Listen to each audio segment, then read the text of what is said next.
Hi, I am Rahul और welcome on my channel. जैसा कि हम लोग जो है कॉन्स्टिट्यूशन पढ़ रहे हैं, संविधान, भारत का संविधान पढ़ रहे हैं, उसमें हम लोग जो है इस समय पार्लियामेंट पढ़ रहे हैं। ठीक है, पार्लियामेंट में जो है आज हम लोग जो है दूसरा क्लास देखेंगे। ठीक है, तो स्टार्ट करते हैं। Power and function of the Lok Sabha. ठीक है, तो इसमें बेसिकली इसमें रियल रिप्रेजेंटेटिव होता है of the people of India के, तो इसमें जो है रियल रिप्रेजेंटेटिव होता है। ठीक है, और आर्टिकल 108 कहता है कि ज्वाइंट सेटिंग होगा। इसमें मैक्सिमम संख्या किसकी ज़्यादा होती है, तो वो किसकी होती है, लोकसभा की। ठीक है, लोकसभा की ज़्यादा होती है, तो यहाँ पे जो नियम कानून लगेगा वो भी जो है लोकसभा का लगेगा। जो हेड करेगा वो स्पीकर एंड डिप्टी स्पीकर करेगा, तो ये भी ध्यान रखना है। बहुत जनसंख्या ज़्यादा के अनुसार इसी का जो है चलेगा उसमें, तो ये भी ध्यान रखना है। 75(3) कहता है कि कार्यपालिका पर नियंत्रण करेगा ये, क्योंकि 75(3) के तहत जो काउंसिल ऑफ मिनिस्टर होगा वो लोकसभा के प्रति उत्तरदायी होगा। ठीक है, वहीं पर अविश्वास प्रस्ताव लाया जाएगा और वहां से हटाया जा सकता है, इसलिए अपने कार्यों का उत्तरदायित्व तो जो है रखता है। ठीक है, और वो जो है लोकसभा के प्रति उत्तरदायी है। ठीक है, आर्टिकल 109 देखते हैं। मनी बिल केवल लोकसभा में प्रस्तावित होता है। ठीक है, 14 दिन में राज्यसभा को जो है अपना जो है सिफारिश देना होगा, अन्यथा उसको पास माना जाएगा। ठीक है, उसके बाद जो है वार्षिक बजट एवं अनुदान संबंधी मांगे, तो वो लोकसभा में ही रखी जाती हैं। ठीक है, वार्षिक बजट एवं अनुदान संबंधी मांगे कहाँ रखी जाती हैं, तो केवल लोकसभा में। अदर वर्क आप लोकसभा देखते हैं, तो बेसिकली आर्टिकल 61 में जो है इम्पीचमेंट की बात की गई है। ठीक है, तो इसमें जो है बराबर राइट है। आगे जज of the supreme court, high court को हटाने के लिए, तो इसमें भी राज्यसभा की इक्वल पावर है। आगे सम फैक्ट देखते हैं, तो एमपी जो है वो लोकसभा का एमपी जो स्टेट है मध्य प्रदेश, वो लोकसभा में 6 सीटें रिजर्व रखता है। किसके लिए, जनजातियों के लिए। तो सबसे ज़्यादा जनजातियों की सीटें किस राज्य में रिजर्व हैं, तो मध्य प्रदेश में। ठीक है, ये ध्यान रखना। जबकि 18 ही राज्यों में केवल जो है एसटी को रिजर्वेशन मिला हुआ है लोकसभा में। ठीक है, आगे देखते हैं area wise big Lok Sabha seat, तो सबसे बड़ा लद्दाख है, दूसरा है बाड़मेर, तीसरा है कच्छ।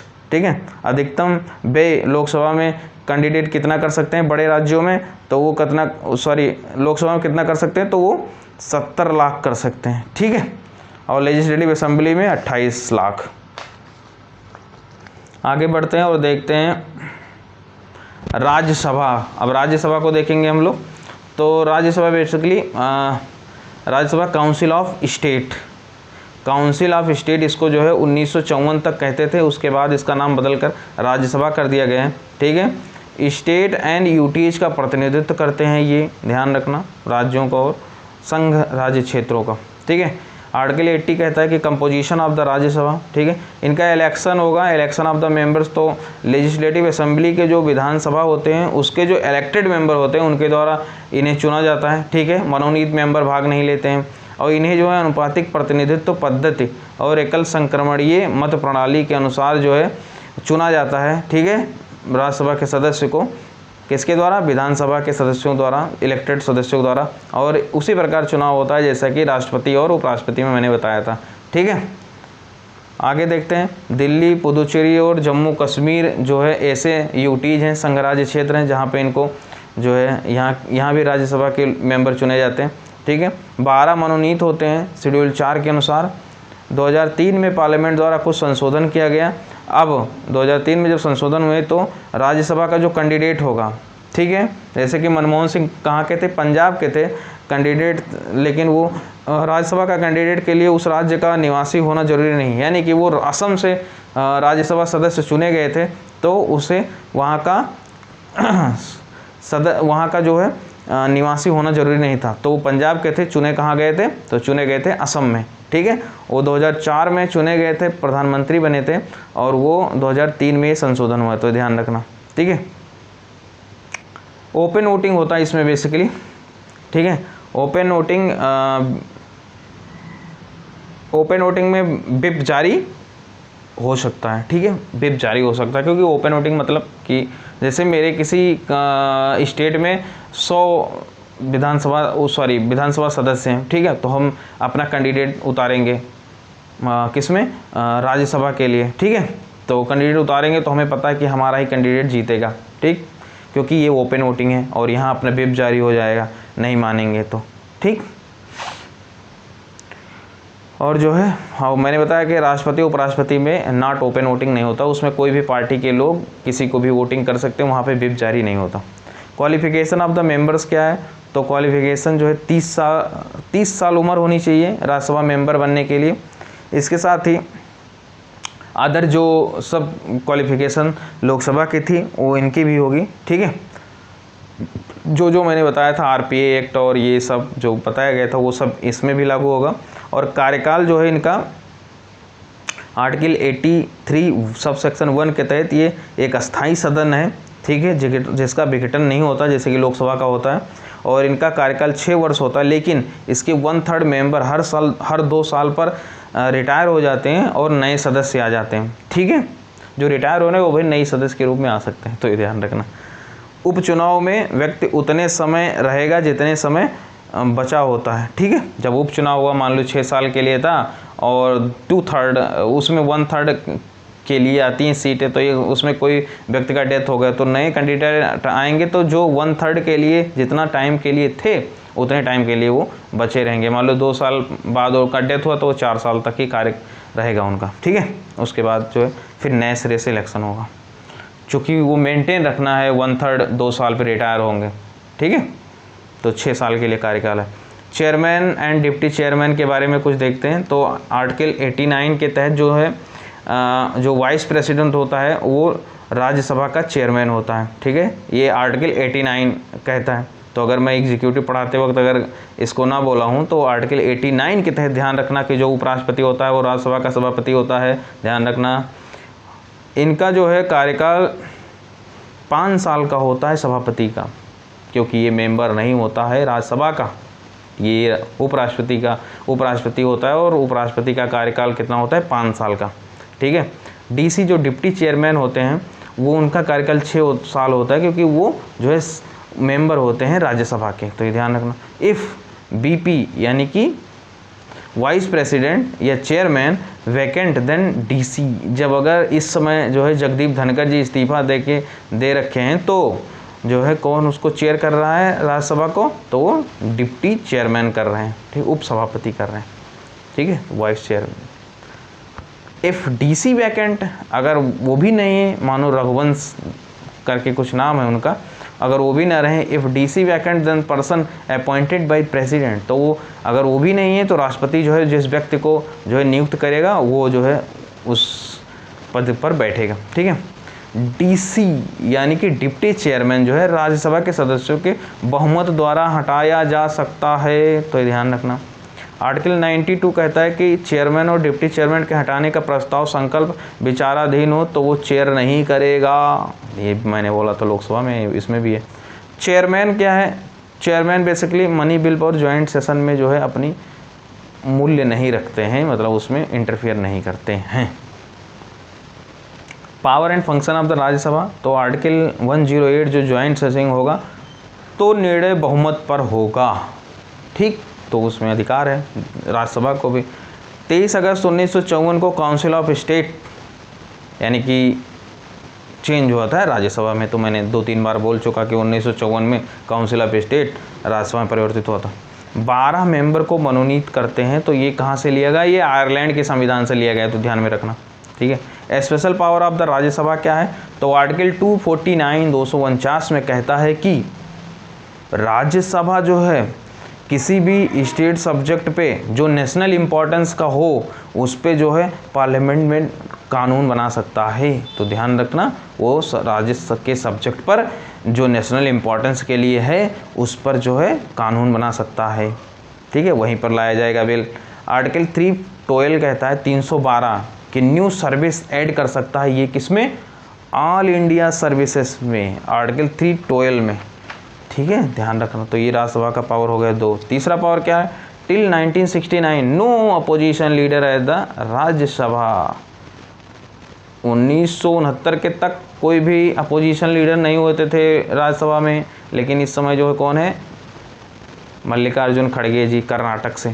ठीक है, वो राज्यसभा के सदस्य कर्नाटक से हों ऐसा मुझे नहीं पता, लेकिन वो उनका निवास वहीं है, निवास स्थान। एमपीज की सदस्यता रद्द कैसे होती है?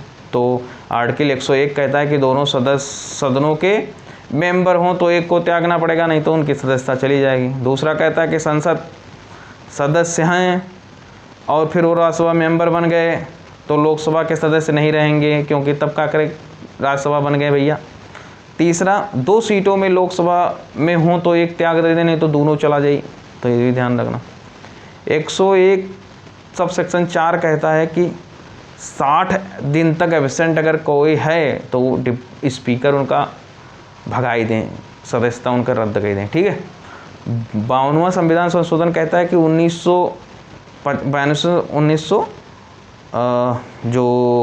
52वां संविधान संशोधन है 1985 में 10th शेड्यूल में भी उनके जो है हम लोग देखे हैं कि जो है लोकसभा के सदस्य को कैसे कैसे उनको हटाया जाएगा, उसी प्रकार राज्यसभा के सदस्यों को भी हटाया जाएगा अगर वो पार्टी छोड़ते हैं, व्हिप जारी होगा, ठीक है, वही सब। आगे देखते हैं पार्लियामेंट्री प्रिविलेज इनको क्या क्या मिला हुआ है। तो जो संसद सदस्य होते हैं उनको स्पेशल पावर मिला होता है, जैसे उनका गिरफ्तार ना करो।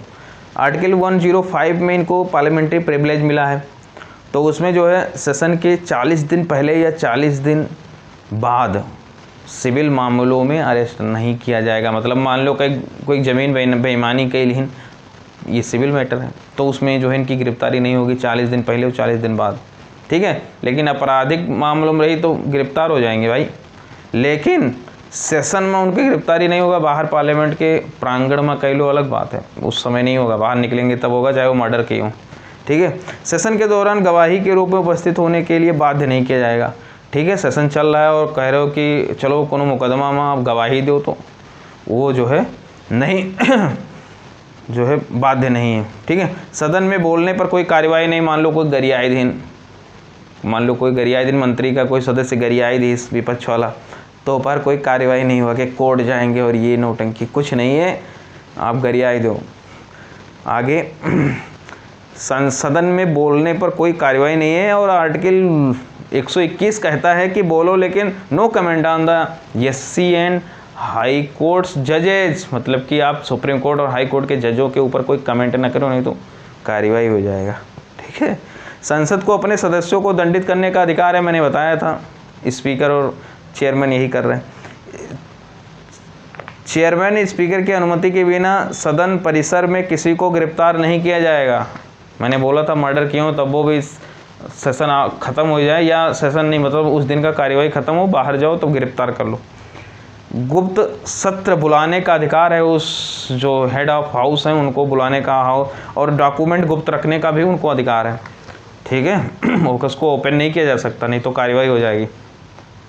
Legislative proceeding of the parliament, तो कैसे बिल पास होता है आप समझते हैं, ठीक है। तो बेसिकली कौन कौन सदस्य होते हैं पार्लियामेंट के, तो लोकसभा, राज्यसभा और राष्ट्रपति, ठीक है। तो कोई दोनों से पास हो बिल, उसके बाद राष्ट्रपति सिग्नेचर करेगा तभी वो एक्ट बनेगा, तो ये ध्यान रखना।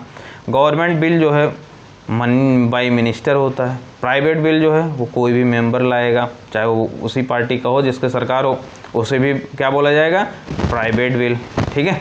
मंत्री जो लाएंगे उसको सरकारी बिल। सदन में 3 वाचन होता है किसी भी बिल को पास करने के लिए, 3 रीडिंग होता है, ठीक है। तृतीय वाचन के दौरान मतदान होगा, क्योंकि ये लास्ट वाचन और रीडिंग होता है।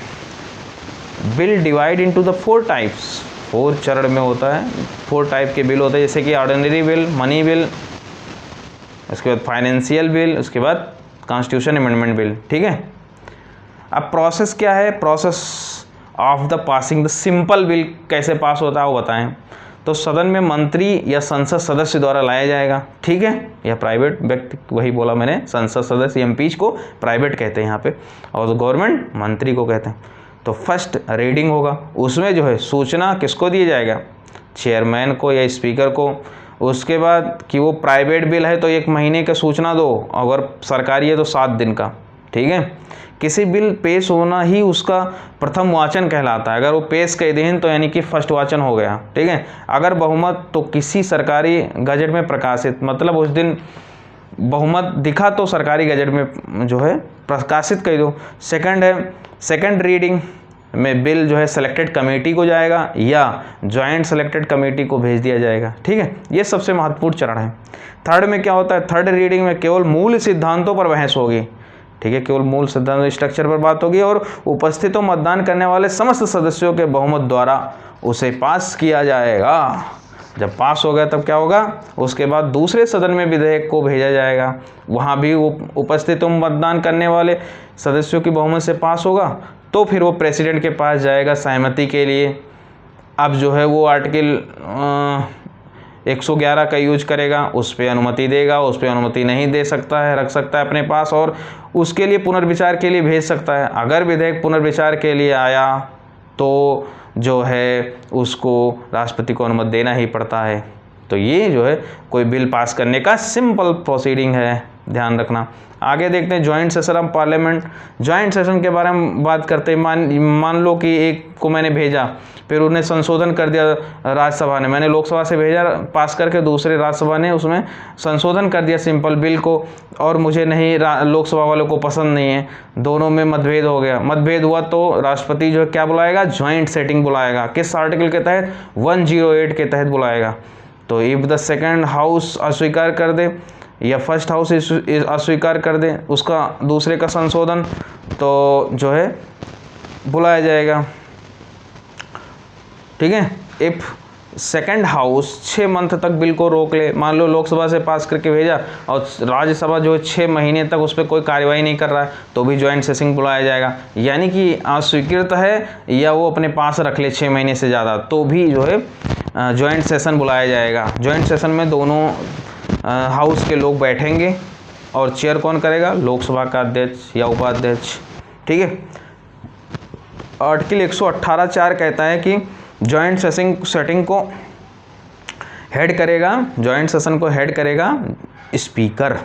ठीक है, नहीं होने पर डिप्टी स्पीकर करेगा, उसके भी नहीं होने पर डिप्टी चेयरमैन करेगा, उसके भी नहीं होने पर तो उपस्थित सदस्यों द्वारा चुना जाएगा। ठीक है, जॉइंट सेटिंग के बारे में और कुछ जानते हैं, जैसे कि केवल साधारण बिल एवं वित्त विधेयक में ही बुलाया जा सकता है। ध्यान रखा, किसमें, साधारण में और ये वित्त विधेयक में।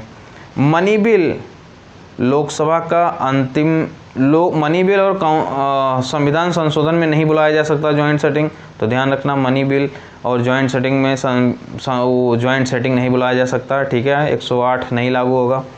मनी बिल बेसिकली लोकसभा का निर्णय अंतिम होता है और जो संविधान संशोधन होता है दोनों सदनों के अलग अलग विशेष बहुमत द्वारा पास होना जरूरी है। ठीक है, विशेष बहुमत मतलब उसमें उपस्थित मतदान करने वालों का बहुमत प्लस उसमें जो उपस्थित हो उसका 2/3। ठीक है, मतलब उसके जो मेंबर हों उसके 2/3।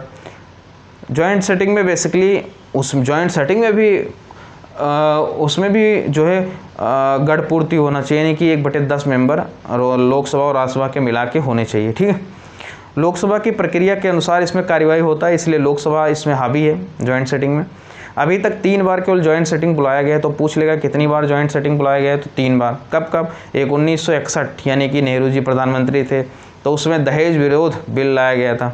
दूसरा बार 1978, इसमें मोरारजी देसाई रहे होंगे, उसमें बैंकिंग सर्विस से रिलेटेड लाया गया था जॉइंट सेटिंग।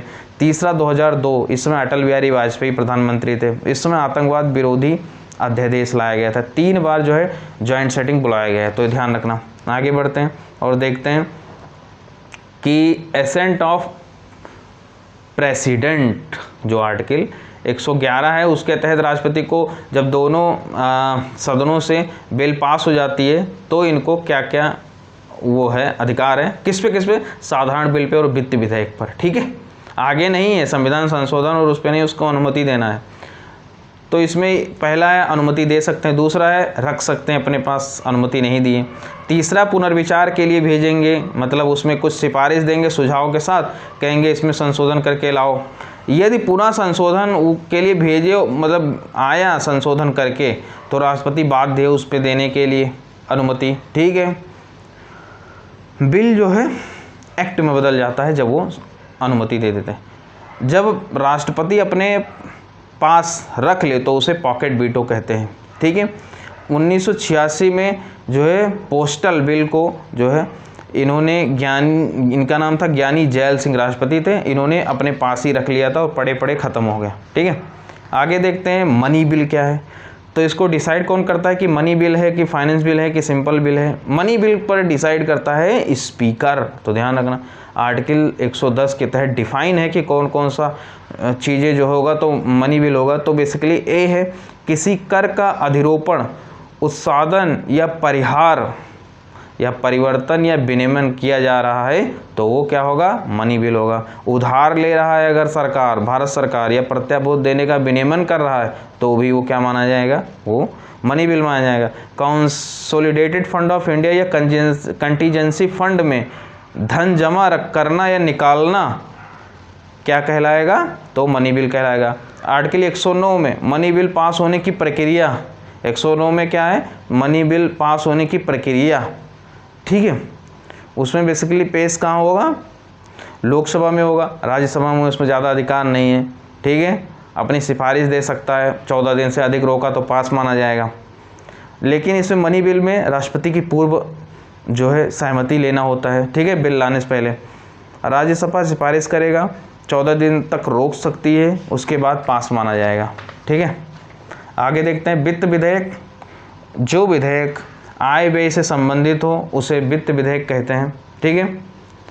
प्रत्येक मनी बिल जो है वो फाइनेंस बिल है, ठीक है। फाइनेंस बिल के अंतर्गत क्या आता है? Money bill. But finance bill, प्रत्येक फाइनेंस बिल मनी बिल नहीं है, क्योंकि मनी बिल के अलावा भी फाइनेंस बिल में बहुत सारी चीज़ें होती है, ठीक है।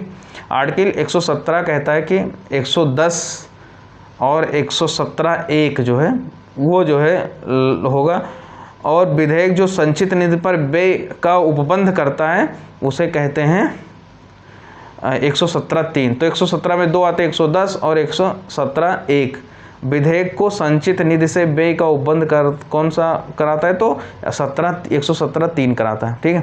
117(1) कहता है कि फर्स्ट लोकसभा में पेश एवं राष्ट्रपति की पूर्व अनुमति लेना अनिवार्य है, ठीक है। वित्त विधेयक जो 117(1) के तहत आता है उसमें पहले वो लोकसभा में पास होगा, हाँ, ठीक है। वो बिल्कुल धन विधेयक की तरह होता है, और वो राष्ट्रपति की पूर्व अनुमति लेना उसमें अनिवार्य है, ठीक है। अब डिफरेंसेस देखते हैं मनी बिल और सिंपल बिल में, ठीक है। तो मनी बिल क्या है और सिंपल बिल में क्या क्या अंतर है? तो मनी बिल केवल कहाँ लाएगा? लोकसभा में, जबकि सिंपल बिल कहाँ लाएगा? बोथ लोकसभा और राज्यसभा में। मनी बिल बेसिकली पूर्व राष्ट्रपति की अनुमति लेना होता है, लेकिन सिंपल में ऐसा कुछ नहीं है। मनी बिल में जो है राज्यसभा को कोई पावर नहीं है, ज़्यादा पावर नहीं है, जबकि सिंपल बिल में दोनों को समान पावर है। मनी बिल में जॉइंट सेटिंग नहीं बुलाया जाएगा, ठीक है, बल्कि इसमें बुलाया जा सकता है, ठीक है, सिंपल बिल में। आगे राष्ट्रपति पुनर्विचार के लिए नहीं भेज सकता मनी बिल, जबकि ये भेज सकता है सिंपल में। केवल सरकार द्वारा प्रस्तावित होता है, हाँ लगभग, क्योंकि पैसे निकालना होता है तो सरकार द्वारा ही होगा, ला सकता है कोई लेकिन वो पास नहीं होगा। और ये मनी बिल केवल सरकार द्वारा प्रस्तावित ही किया जाता है, ठीक है, ध्यान रखना। और ये सिंपल बिल जो है गवर्नमेंट एवं प्राइवेट दोनों द्वारा 14 दिन का सूचना देना होता है मनी बिल में, ठीक है। 14 दिन तक ही केवल राज्यसभा रोक सकता है मनी बिल को, जबकि सिंपल बिल में 6 महीने तक रोक सकता है। 6 महीने से अधिक होगा तो जॉइंट सेटिंग बुलाना होगा, ठीक है। तो ये चीज़ें था, इतना हम लोग देखें पार्लियामेंट में, ठीक है।